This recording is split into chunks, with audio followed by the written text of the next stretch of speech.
This is Aaron from Bloodline RC, and today I'm doing the beginner's guide on building a MUDBOSS from your Traxxas Slash, either your 12T or your BL-2. So, join along as we go through this step-by-step process. Here's a couple of parts and tools you're going to need to build your Traxxas Slash. First, you'll need a bumper, some double-sided servo tape, a 1.5mm hex driver, a 2.5mm hex driver, and a 2mm hex driver. With that, a 7mm nut driver will also be helpful.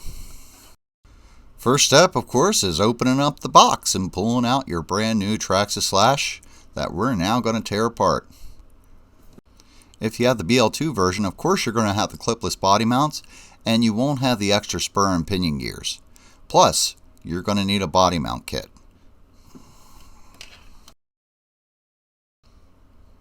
With the truck out of the box, next thing to do, take off the body, start going through all the parts. You're going to have some extra parts here, some tools.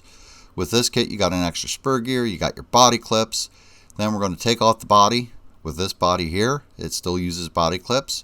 With the brushless system, you're going to have the clipless body. So just unclip the body and remove it.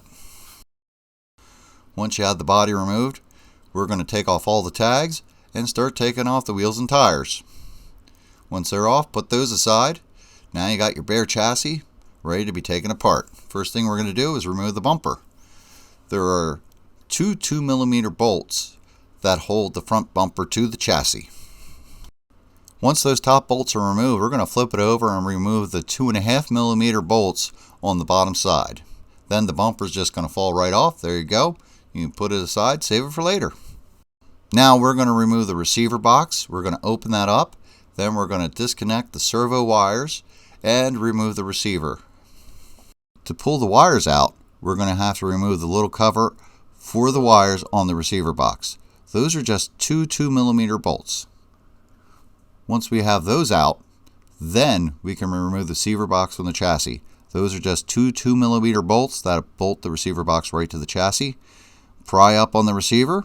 Pull it out. It's just held in with double-sided tape. Now we can guide the servo and ESC wires out of the receiver box, and now we're going to remove the ESC.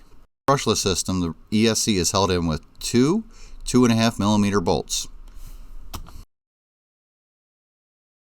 Now that that's done, we're going to remove the Nerf bars from either side. Those are just held on with 2mm bolts. So once you have those, you could just pull them right off. After we got those Nerf bars off, we're going to remove the gear cover. That's just two 2mm bolts. And then we're going to take off the pinion gear, which is held on with a 1.5mm grub screw. For me, this is the worst part, removing the 2.5mm bolts that hold the body mount to the shock tower. Pull the shock tower forward as far as you can and just slowly work at it, and you will get it off without removing the whole front end. Once we got that body mount off, take the body post off the mount. Put those aside, we're going to need them later. For either the brushed or brushless system, the motor's held in with two 2mm bolts. Once they're out, you can take out the motor. Then you can remove this gear mesh adapter and throw that away. Don't need it anymore. Now we're going to remove the slipper clutch. With our 7mm nut driver, remove the nut, the spring, the spur gear. Then we're going to remove this clutch disc. Then we're going to remove the hub and the pin that goes through the input shaft. With the spur gear out of the way, it's really easy to get that last motor mount bolt out. Now we're going to take the rear bumper mount off and the bumper. The bumper is just held on with four, looks like 2.5mm bolts. Take those out, and it's just going to fall right off. The bumper mount is held on with three 2mm hex head screws. As you can see, I was removing the bumper mount bolts at the same time as the screws for the rear bumper. So once the bumper's out of the way, I pull them out, and they're really long screws, so don't lose those. With that out of the way, I'm going to disconnect the rear suspension by disconnecting the shocks from the lower A-arms. Now the A-arms are loose, and we're going to remove the rear body mount. The rear body mount is held in with four unique 2mm bolts. remove the two 2mm bolts that hold the shock tower to the transmission case. Once that's done, remove the two 2mm bolts at the front of the shock tower that hold it to the chassis. Flip the car over, remove the two 2mm bolts that hold the skid plate to the chassis. Now you can slide the whole transmission assembly off the chassis. We want to remove the rear shock tower and A-arms as one assembly, so we're going to unbolt the skid plate with the 2.5mm and 2mm bolts attaching it to the transmission case. Then we'll remove the 2.5mm pins that attach the rear lower A-arms to the transmission case. With that out of the way, the whole rear suspension comes off, and now you got the transmission case by itself. Now we need to remove the axles. For these inner axles, there is a 1.5mm pin that goes through them to attach them to the outdrive shafts in the transmission differential. With those out, now we can start splitting the case apart. There are 6 different bolts on this transmission case that we have to remove. They're all 2mm. Pull them out and put them aside in order. Once all your bolts are removed, you can start to split the case. Remove the tape on the gear cover. Then we're going to split the case open. First, we're going to remove the planetary differential. Then we're going to remove the input shaft and the idler gear and its shaft. Don't forget to keep track of all the bearings and shims that will come out of this transmission. You need to make sure you put everything back in or the transmission will bind.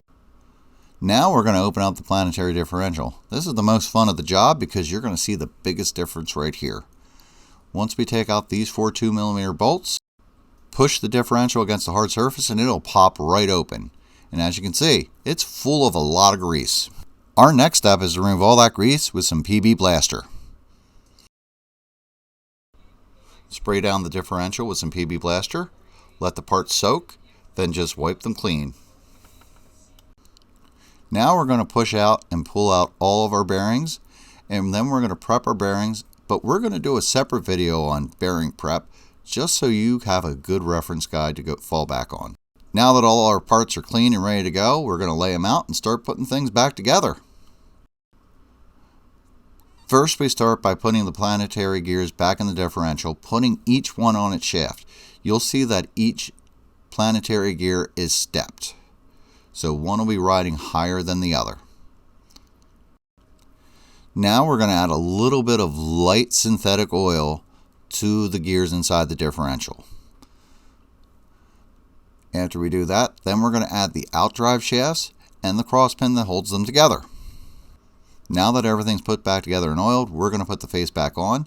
The face of the differential is keyed to only fit one way, so there's only one way you can put that on. With everything together, put your 2mm screws back into the differential, and we're going to lightly screw them in using a crisscross pattern. It's really important not to over tighten these screws, so go very easy on it. Once you get them to make contact, back them off about a quarter turn.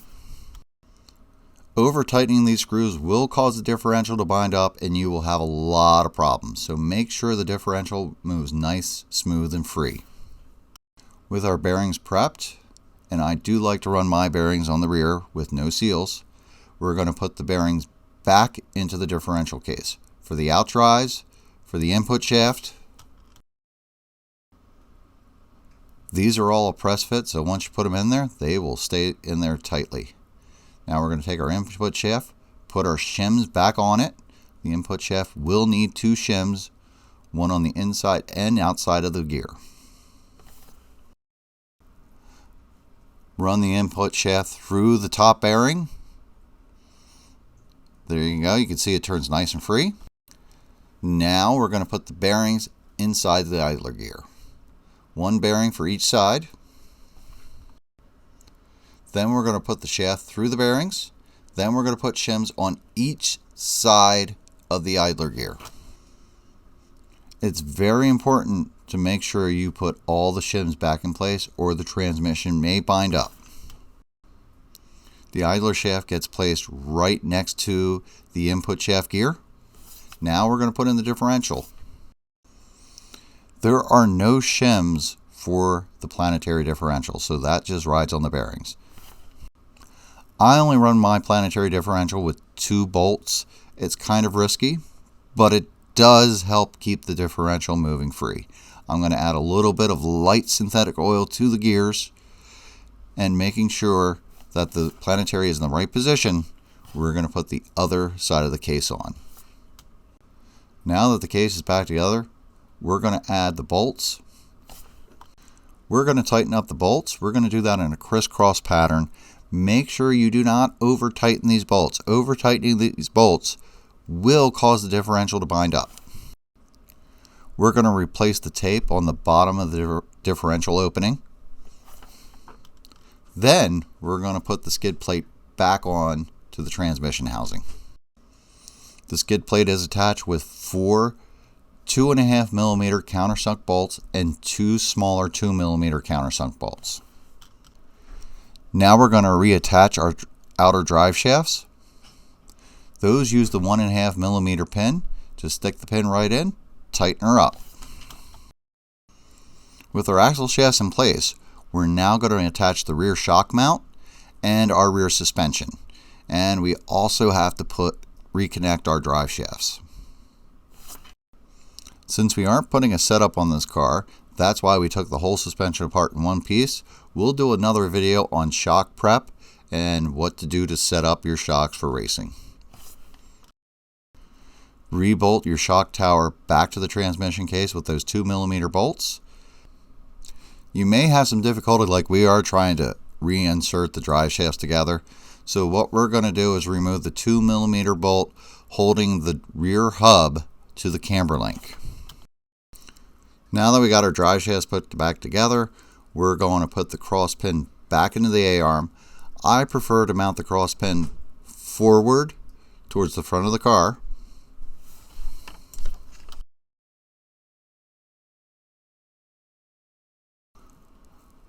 Once you insert the rear A-arm pins, it's very important to check to make sure you have free movement of your rear A-arms.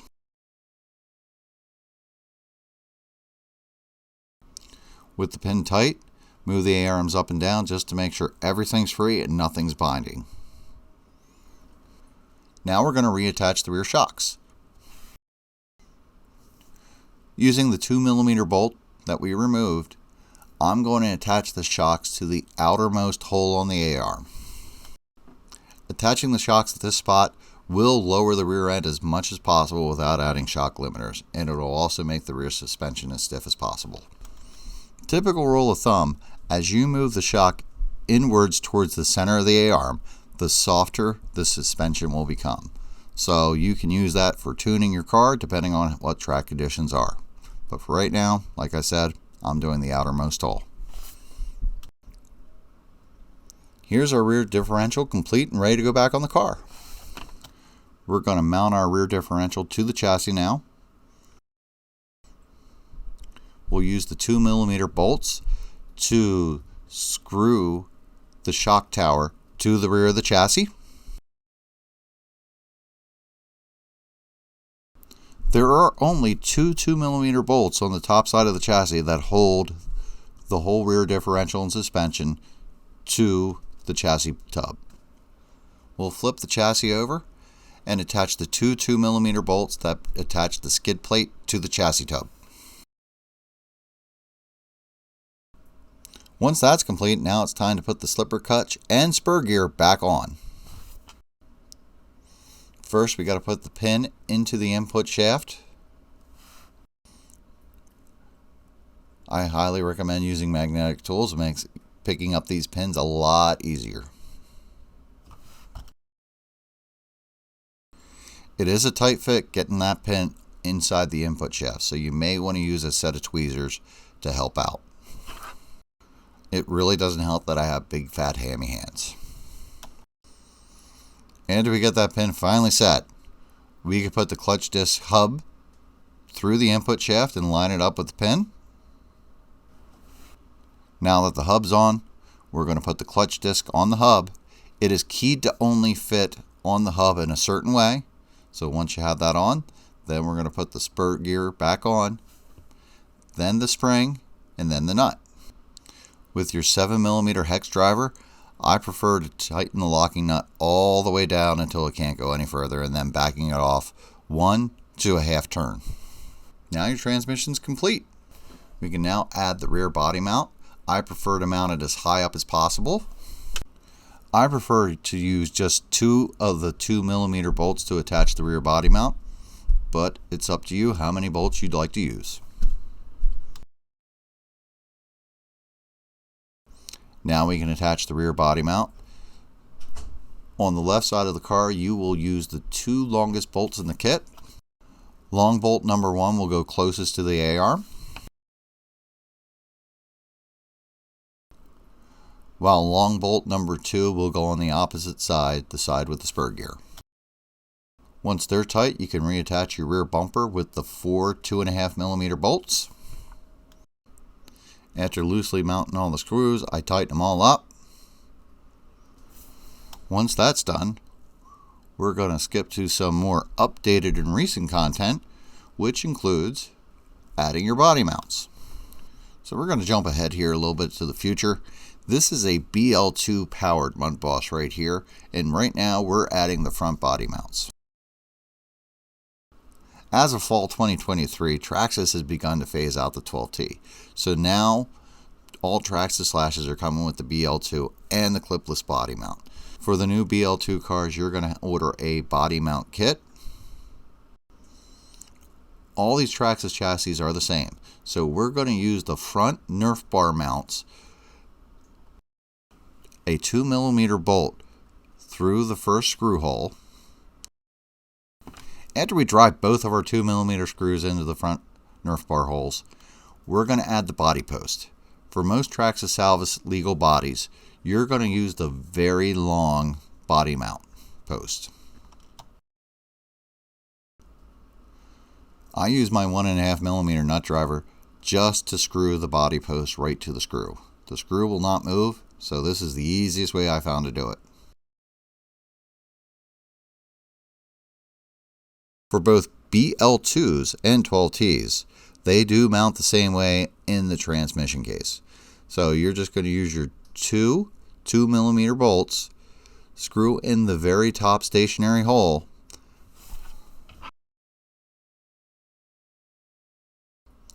after loosely mounting the top screw, we're going to add the second screw and leave that loose until we put the pinion gear on and set the mesh. Now we're going to add our pinion gear, making sure the grub screw aligns with the flat spot on the shaft of the motor.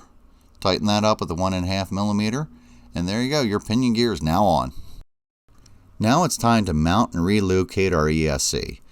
The BL-2 ESC is a little bit bigger than our XL5 and the brushed motor, but still the same principles. Figure out where you want to put it, cut up some double-sided tape, place it on the bottom of the ESC, then cut the tape to fit, peel the coating off the tape, and then we're going to just mount it to the chassis. Since we are oval racing, most people are going to mount their ESC and receiver to the left side of the chassis just to get a little more left side weight bias.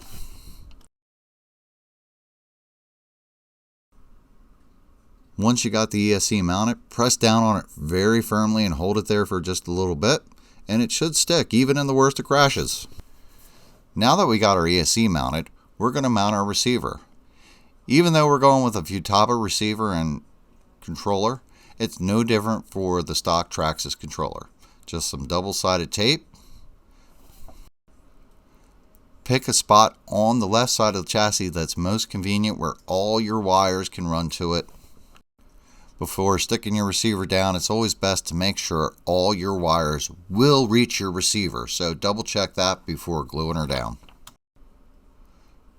To clean up the wiring, I like to wrap the wire around something round. That way it'll give it a nice tight coil. And always remember, 1 to turn and 2 to burn. So hook your ESC into spot number 2 of your receiver, and then we're going to hook the servo into spot number 1. After that, you can plug your transponder and whatever fan you might be running into the other ports. Now it's time to connect the motor to the ESC. The motor to ESC plug is keyed to only fit one way, so there's no way you can plug it in wrong. And with that, now you got a completed basic MUDBOSS chassis. Now we're going to put the tires back on, making sure to double check on the back side of the tire that we have the rear and the front tires mounted correctly. Rear, as you can see, are marked rear, and fronts are marked front. Here's the chassis complete with wheels and tires. After completing your build, you're going to see that you have a few spare parts left over. Now that we're done, we'll clean up our mess, file away all of our spare parts in case we might need them later, and complete our build with a freshly wrapped body. You got your basic MUDBOSS build done. Now you're ready to hit the track. Check out our channel for more racing action, more tips on how to prep your bearings, get your shocks ready, and what to do to your tires to make your car competitive on the track. Don't forget to like, subscribe, and leave a comment. And this is Aaron for Bloodline RC. Thanks for watching.